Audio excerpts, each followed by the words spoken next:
And who might you be? You stuck-up, half-witted, scruffy-looking nerf herder. I love you. I know.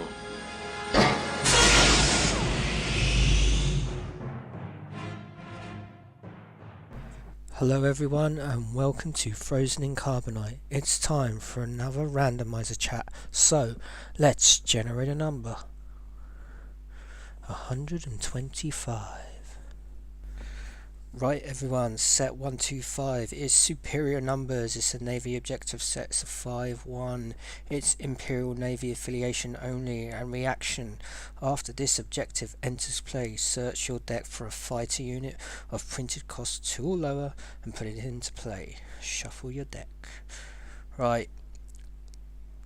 Back when this came out in the at the end of the Echoes cycle, quite early in the game, this set, whilst we had some fighters in the game, it was difficult to get going, and I'll explain a little bit some of the reasons why later as we go through the cards. But this became quite a favourite of mine, especially with later release cards, because suddenly this set became a lot stronger and I got to do some really janky stuff with it, for which I shall explain soon enough.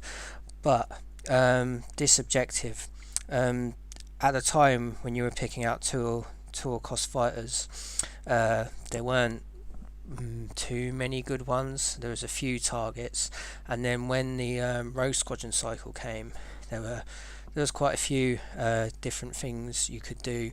So there was you wanted to, at that time in the Rogue Squadron cycle, is you were getting fighters in Sith and in Navy, and you sort of wanted to possibly mix them together, which was difficult at the time because of the split faction thing, which might be different now.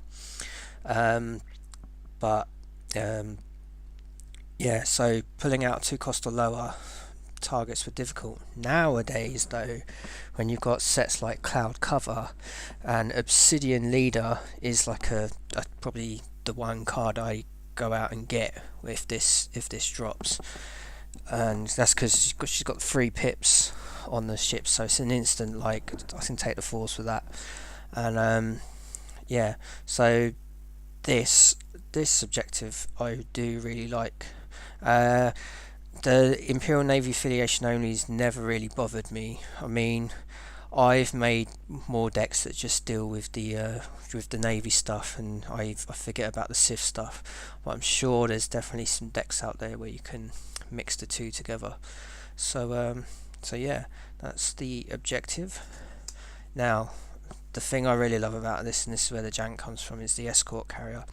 So it's 4 cost, 2 health, 1 black gun, 2 white guns, vehicle, capital ship, and action. Focus this unit to put a fighter unit or a precision flying enhancement into play from your hand or discard pile. So I think that's a really good ability. So if you're starting out with the objective, you can already get like a fighter out on the table, and then playing this, it was probably a bit too risque on the first turn, even though you had the 3 guns. What let this thing down, if you could say it was a letdown, was its health. It was very, you had to keep an eye on it and keep it protected. It's also got 1 resource, which I tended never to use it for the resource. I was always playing for the action, so it did definitely, you had to set up your discard pile. You rather pull it from the discard pile than your hand, because you want to keep hand for edge, though playing that way, playing your cards from edge and then put them in your discard pile to pull back out with this, was always a good thing.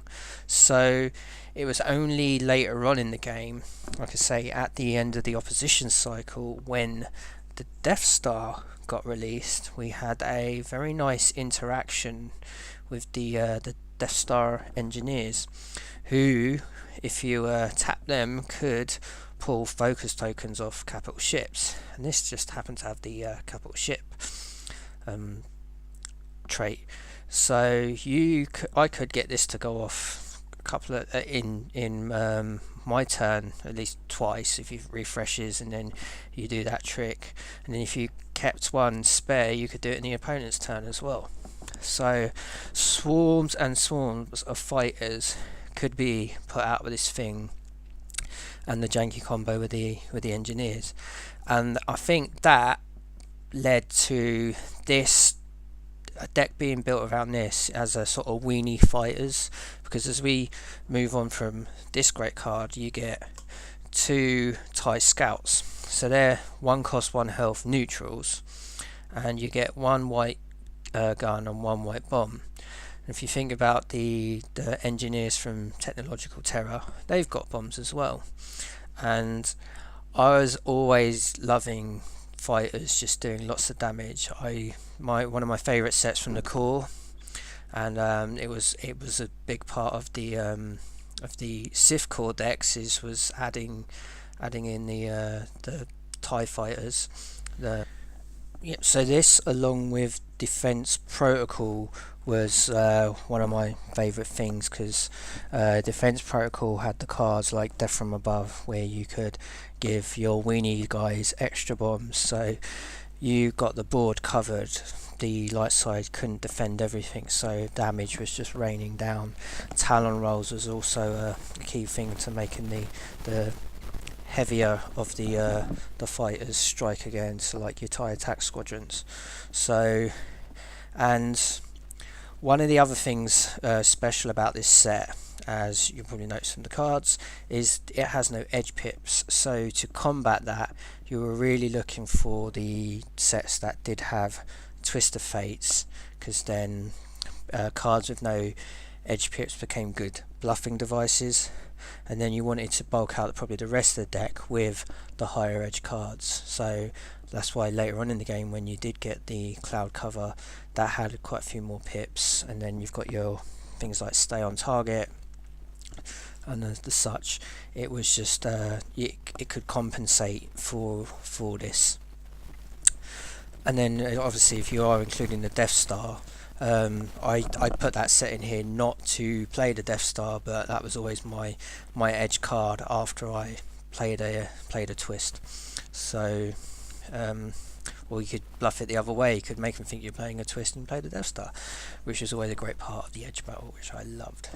Other thing to say about the TIE Scout is, if you can remember to do its reaction, is after this unit is focused to strike, remove a shield from a target unit or objective.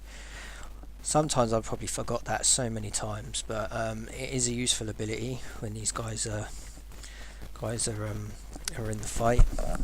Like I say, you just want to get these guys in unopposed, and then they'll be doing the business, dropping the bombs. And then there's 2 of them, and then the last 2 cards are the same, are precision flying. Nice 0 cost enhancement, enhance a fighter unit, enhanced unit gains edge 2.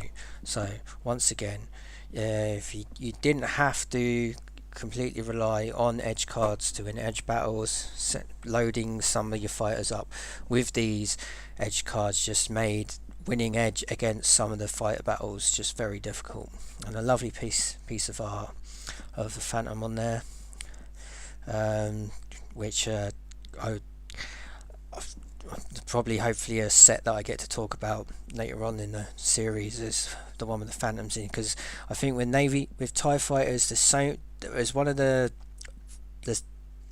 mechanics in the game where there are quite a lot of sets dedicated to fighters, that the different types of variety of fighter deck there is quite a lot, so there's so much you can do with them. So one thing I'm glad eventually that I would say they did get right, and later on with the pilot mechanic, maybe the pilot mechanic didn't work as well as we all wanted, but definitely Navy fighters could do the business, and I do enjoy playing them.